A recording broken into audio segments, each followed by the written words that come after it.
I actually don't think there's going to be anything new. If we think back when Governor Plenty ran for governor, he was the majority leader in the House of Representatives, and Roger Moe was the majority leader in the Senate who ran against him. And the one other person we keep forgetting to talk about who might be thinking about running for higher office is our current governor, and that's going to have the same impact as legislators running for governor or secretary of state or whatever else. That's just a matter of business. But in politics, most politicians are most worried about their own election than somebody else's election. And so you're going to have 201 legislators worried about their own election before anybody else's. Same with the governor, same with everybody else. Well, I will tell you there are a number of lobbyists out there going, oh, this is going to be tough. So just from that side of the equation, I can tell you there's a lot of thought there. Let's quick talk about the bonding bill, because to your point, this is not a budget session. This is a bonding bill session, and there has always been a lot of talk historically about, where's the cap on what we can set forward on bonding, and some say that's absolute to keeping our record, the state, or our rating. Others say, that's kind of a made-up number. We don't know where it came from. So, let's start, Representative Sertich. What do you think? Where's that? Where do you see the bonding number falling within? And do you think we have a hard cap?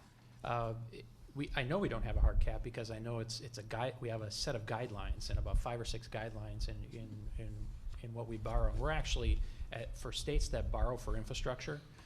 We are on the lower end of states that actually, as a percentage, borrow for infrastructure.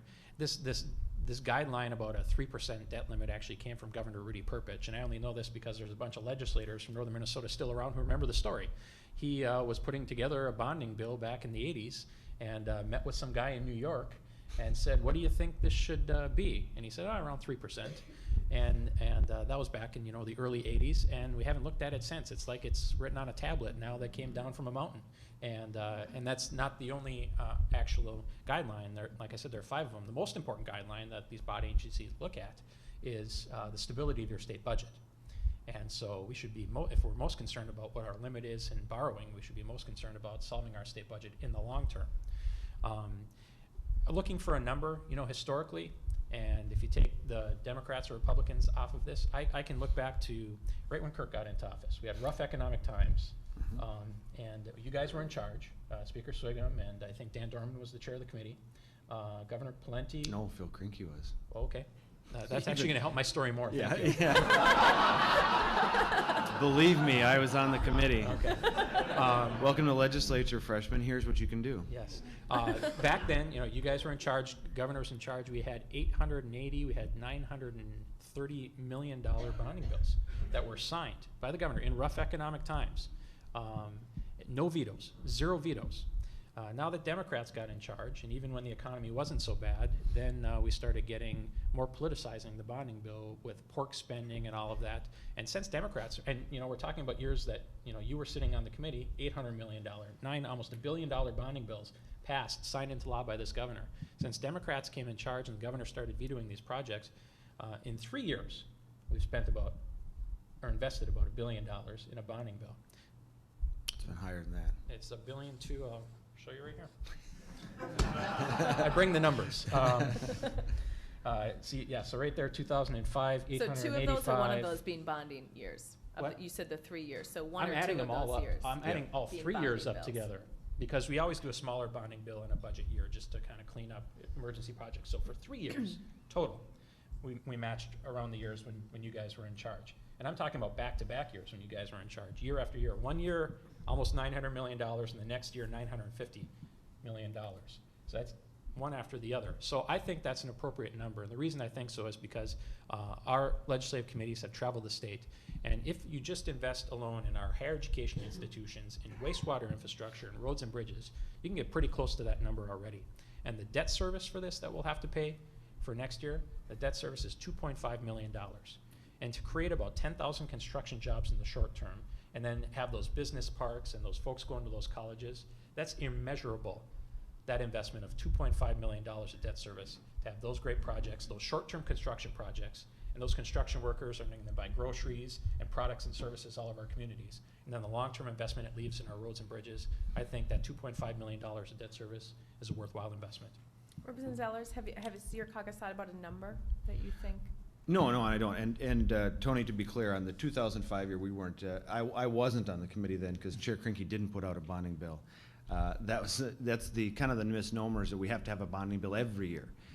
We have not usually traditionally the even-numbered year. It's surprising, isn't it, that politicians pass out goodies in the year they're going to run for re-election. We don't usually have a bonding bill every year. It's every other year. And what we've seen, and again, you can kick the governor about what the number is, but we had to buy a lot of iron range votes with some of those bonding bills, so we actually had to hit votes to pass the bonding bill, get to that 90 number. So there was a lot of projects in there that were bipartisan. Now there's also been a lot of projects in there that maybe don't meet the kind of what I'd call the sniff test. If it's infrastructure, that's what Tony and I do agree. It should be roads and bridges and infrastructure, something that's going to make our community safe, get people back to work.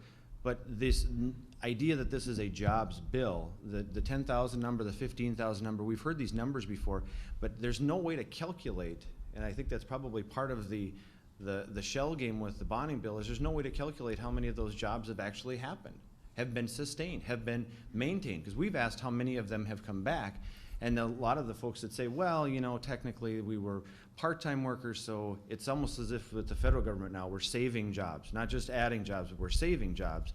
And when the government gets into that calculation, that's how we ended up with the 93rd congressional district here in Minnesota, I think. We had districts that didn't really exist that showed up in states where the stimulus money went out. I'm not going to say that our state bonding bill is just like the porculus bill that came out of Washington, because that's not fair. There are good people here who put together good projects, who've done a phenomenal job, not only pleading their case, but bringing their project for the bonding bill down to just the brass tacks, what they really, really need to make their community safe. So I'm not going to compare them to, the bridge to nowhere and those political shots. There's some real good things there. But we're also in uncertain economic times. To spend a whole bunch of money now, not knowing what we're going to be. Now, Tony's got a real reasonable number, actually, because the two chairs of the bonding committees have been talking about north of $1 billion. I think $1.5 billion was one of the numbers we heard. Now, I'm all for infrastructure and actually funding the things that are important, but if we start overextending ourselves, whether it's 3 or 4%, we know what economic times we're in. These are perilous times. We overextend ourselves now, we're going to be awfully sad-faced if we have to cancel some of these bonds for these projects in the next 2 years. I hope we don't have to. But if we really want a real live jobs bill, there's an opportunity out there to put a lot of, and you can go back and report to the union guys, these are good union jobs. If we want to put those guys back to work, men and women, it's lift the moratorium on the nuclear ban.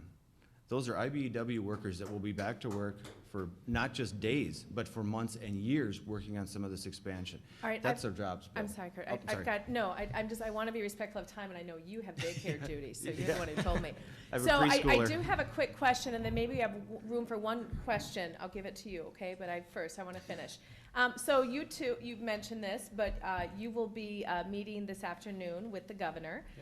2 o'clock, I believe, is the meeting. So the question I have is, what do you hope to hear from the governor? You're just confirming it. I just made that up. So you're Yeah, we're looking for the time. Maybe he's going in at 2. I don't get to go in until 2:30. So. That's the only advantage we have. I mean, So, sorry about that. So let me start. So